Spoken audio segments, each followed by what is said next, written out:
Testing 1, 2, 3. Okay. So, are you recording? Yes. Welcome back to... One of us needs to start. Welcome back to The Mentor. Okay. Wow. Sorry. Welcome back to The Mentors. This is Vadim. And Sergei. And welcome back to another segment of our 5-minute pick-me-up where we talk about entrepreneurs that we meet or that we know and stories that we learn from them to hopefully motivate you for the week to come. This week we have a special edition of our 5-minute pick-me-up and actually of the weekly episode that we do as well that we're going to release on Wednesday. And that is that we're going to be playing you live interviews that we did at the completion of a 2-week sprint program that several students participated in. In fact, it was 11 teams that participated in this program where they learned about customer discovery and tried to basically figure out whether their businesses had any legs. So the interviews you're going to hear on Wednesday were actually conducted outside of a bar, and so that's going to be really interesting. But today's... We may or may not have progressively been getting slightly more drunk. A little bit, yeah. As did the interviewees. It was happy hour. But outside of the bar, the sound quality is a little bit different. I would say easier to hear. But I also decided to last minute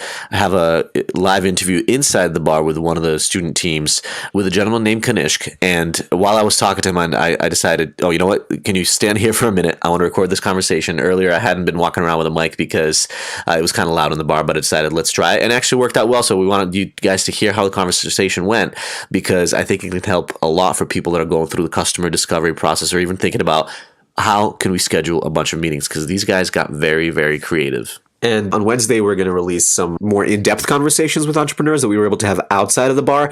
But today, we wanted to show you a company that we talked to that's very, very early. They're still figuring out what it is that they're doing, or at least what problem that they're solving that people are going to be willing to pay for. And I think it's really useful to understand how they went through the process of figuring that out. So this is me talking to one of the founders of an idea that's in the healthcare space named Kanishk. And he was telling me basically how they got meetings with physicians and doctors and other people that work for them in order to validate the business idea that they were thinking about. So how did you secure the number of meetings that you did have? How many people did you meet with?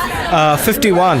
Okay, 51 in how many days? About 11 days? Yeah? 9 days. Yeah, 9 days. So for a lot of people, it's hard to meet with 51 people in a year. So I would say that that's pretty good. All right, how did you get these meetings? What was the most effective channel for you guys to get these conversations going? So I'd start with the worst one. So the first idea that they actually tried wasn't that effective. They thought, well, there's a high volume of doctors in hospitals, and they're riding elevators, so let's meet with them in elevators. And it turns out that doctors are on their way to places, and they're usually in a hurry when they're riding elevators around the hospital, and so it was difficult to get their attention. But their ideas kept on getting better and better as they tried different ones out. Then we tried halal trucks outside the hospitals because doctors used to usually come there for the meals. We got a few good hits there, but the best one was where we carried a fake research poster with a clipboard. The clipboard works like magic, and it gave us virtually 100% rate with interviews. They actually had this brilliant idea to take a clipboard, and as they were walking from office to office or private practice to private practice, they would essentially say, we're doing some research and try to get conversations that way. And I guess that clipboard created some legitimacy for them. Yeah, and this is actually key. At NYU, we always tell our entrepreneurs to approach the customer discovery interviews from the perspective of somebody doing research versus starting a business. And part of it is because that's true. They really don't have a business, most of them yet. They're still figuring out what exact problems they are going to be solving. And so it is somewhat more of a research project so far. But the other thing is that when you tell people that you're working on a business, especially let's say if they're a doctor, it might make them react in a way that doesn't make them as open to talking about their problems, right? Because ultimately it's a business that's approaching them. What do you need with him? Are you trying to sell him something? Nobody wants to feel like they're being sold. So when you come to it from the approach of a researcher,